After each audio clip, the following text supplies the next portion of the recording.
I'm sunscreened up for this video. It's important to wear sunscreen in the middle of the day when you're doing a car video, right? Or is it? I thought I would talk about today something that is extremely relevant for almost everybody who is trying to apply these manifesting principles into their lives in some way, consciously trying to apply them into their lives. Because obviously, we're all applying these principles, whether we like it or not, in our lives, right? But what I want to discuss today is something that, again, I love to talk about, and I just don't hear a lot of other people on YouTube talking about it who talk about manifesting, the law of assumption, the law of attraction, pooping by the river. And that is this. This application of these LOA principles that you are attempting to do consciously, right, is based upon your sensibility, based upon your unique personality, based upon your preferences, based upon what's happened in your past, based on suggestions you've made to yourself when you were very young that you are not conscious of whatsoever now, and based on so many other similar under-discussed things when it comes to manifesting your reality. Which means that almost all of us need to be incredibly flexible when applying these principles into our life more consciously, with more awareness. Because as wonderful and articulate and eloquent as these famous manifesting teachers and gurus often are,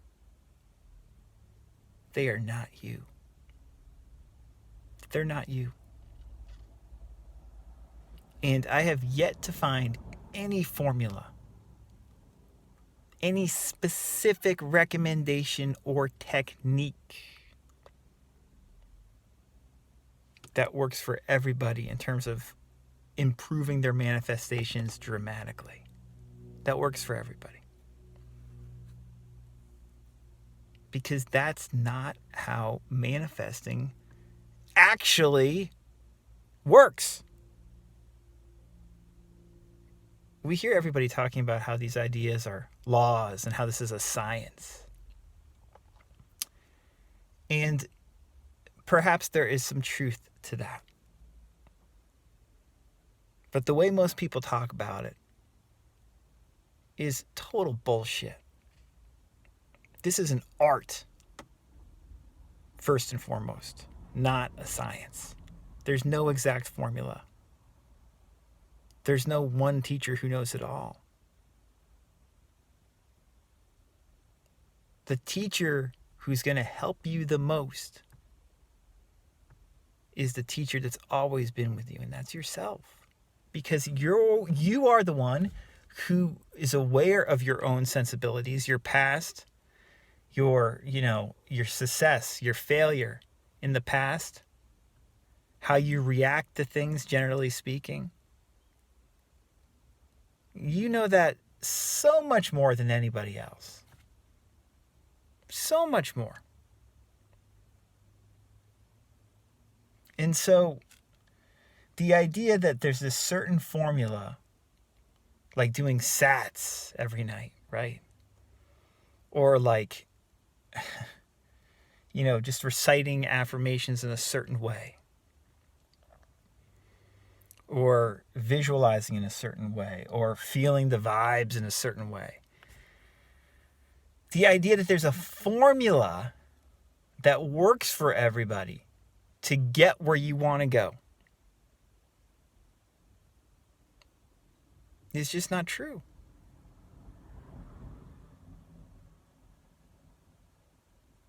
The value of having somebody coach you or, work with you, whether it is a manifesting teacher that you're just reading or watching online, because they are coaching you or working with you when you are watching them or reading them. Or, more interactively, like if you work with a manifesting coach, or if you work with like a counselor like myself, is that hopefully, whether it's one-on-one or just, you're reading about what they're saying in a book or watching them on a video, or you're in a group coaching setting with, a group talking about it, hopefully that teacher or teaching can point out to you more about you, some options for you, your own idiosyncratic preferences and sensibilities. Hopefully the teacher, teaching coach, or whatever can help point that out to you. Be some kind of a mirror or some kind of reflection that you can see within yourself that says, oh yeah, I could do that instead. Like when I discovered Neville, it was the first time I had seen a teacher who really was like, you can go to the end with the feeling. And just doing that will yield things for you. You don't have to worry about any of the middle steps. That was like a mirror to my own sensibilities.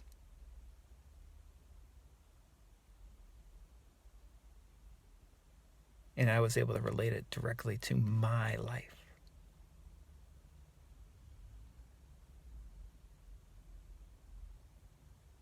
But techniques are bullshit in and of themselves.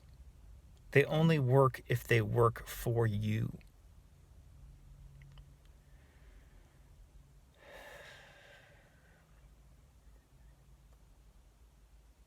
And, finding what works for you. Whether you're, looking at different teachings to find what works for you, or working with a coach.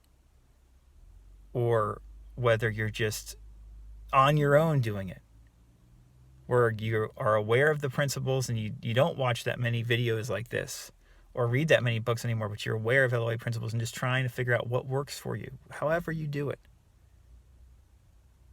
It's about figuring out what works for you and then using it and being flexible, because what works for you this month might not work for you next month.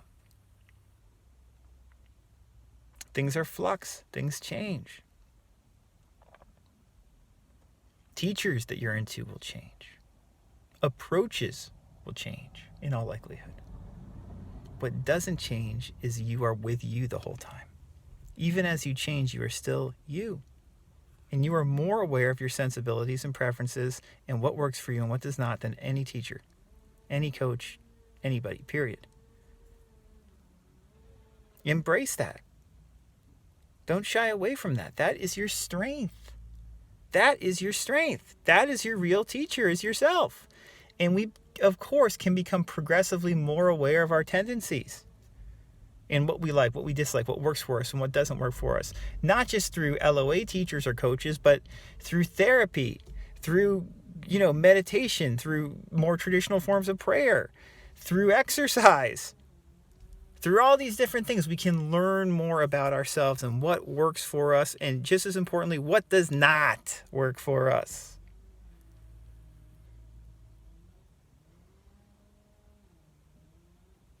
The sound of that tree being cut in the background reminds me that I have to cut some grass, which is why I have my sun lotion on. So if you want help, if you want me to be your mirror, you can find me at radicalcounselor.com. And remember, whether you like it or not, you are always you.